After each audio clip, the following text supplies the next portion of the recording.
Good day everyone. Today we are going to discuss bijective functions. To start, we let f be a function from a set A to a set B. We say that f is a one-to-one function, also known as an injective function, if f of A equals f of B implies that A is equal to B. This means that every element of B has at most one pre-image. F is said to be onto or surjective if for every y in B there exists x in A such that y equals f of x. In other words, f is an onto function if the image of f is B. The function f is a one-to-one correspondence, also known as a bijective function, if it is both one-to-one and onto. Let's have an example. Let f be a function from the set of real numbers to itself and be defined by f of x equals 3x plus 4. Show that f is a bijective function.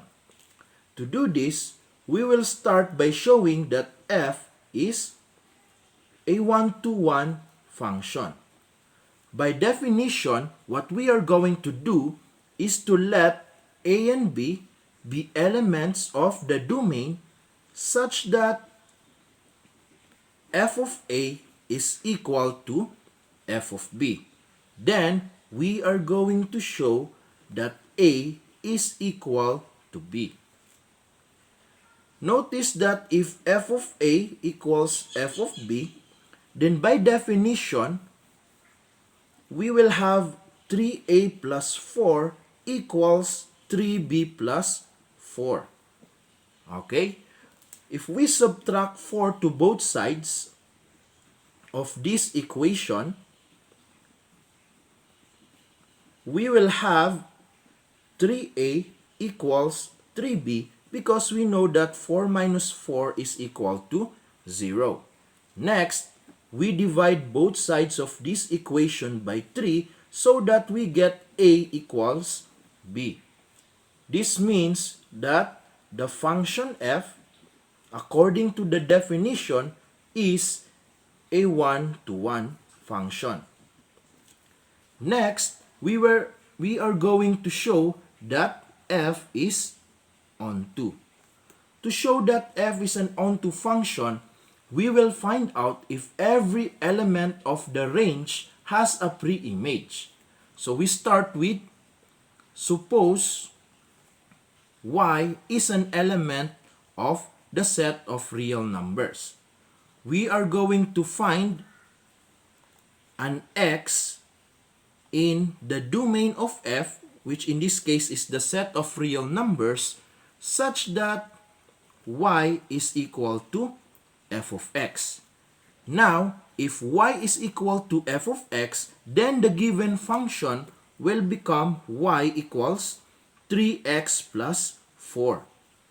Okay? So what we are going to do next is to solve for x in terms of y and see if the result is a real number. To do that, we can simply add negative 4 to both sides of this equation.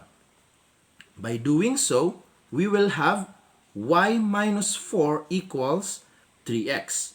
Dividing both sides by 3, we know that 3 divided by 3 is 1.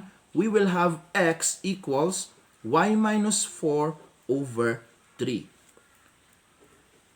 Since y is known to be a real number, then this resulting equation, which is x equals y minus 4 over 3, is also a real number. Thus, x here is an element of the domain. We may now conclude that f is an onto function. Since f is both one-to-one and onto, then by definition, therefore, we say that f is a bijective function.